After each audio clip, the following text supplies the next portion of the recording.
a beautiful symmetry problem from vector algebra. Let's uncover the hidden pattern. We are given three vectors x, y, and z.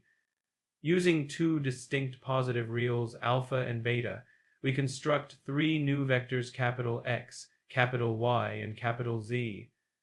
The question asks, if these three vectors are coplanar, find alpha plus beta minus 3.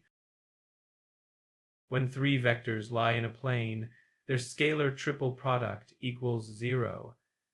This means the determinant of the matrix formed by their components must vanish. Let's build our vectors. Capital X equals alpha times x plus beta times y minus z. Similarly for y and z. Notice something beautiful. The coefficients alpha, beta, and minus 1 cycle through the same positions. Here's the key insight. Look at the coefficient matrix. Alpha, beta, minus 1, then minus 1 alpha, beta, then beta, minus 1 alpha. This is a circulate matrix. Each row is a cyclic shift of the previous one. This symmetry is the heart of the problem.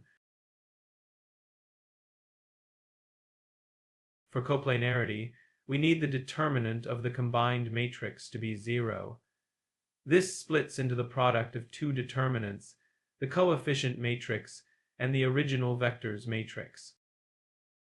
The original vector's determinant is 1 times 5, minus 2 times 1, plus 3 times minus 7, which equals minus 18.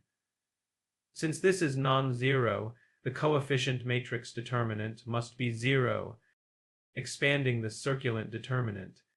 Alpha cubed plus beta cubed plus minus 1 cubed minus 3 times alpha beta times minus 1. This simplifies to alpha cubed plus beta cubed minus 1 plus 3 alpha beta equals 0.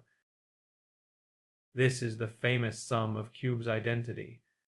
A cubed plus b cubed plus c cubed minus 3 a bc factors into a plus b plus c times the second factor.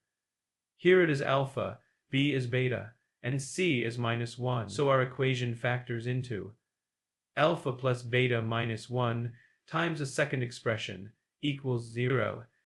The second factor can be rewritten as half times the sum of 3 squared terms. Since alpha and beta are distinct positive reals, this is always strictly positive. Therefore, the first factor must be 0. Alpha plus beta equals 1. Therefore, alpha plus beta minus 3 equals 1 minus 3, which gives us minus 2. The answer is minus 2.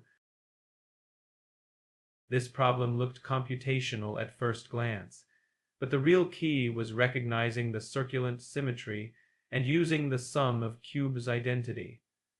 Beautiful mathematics hides in beautiful structure.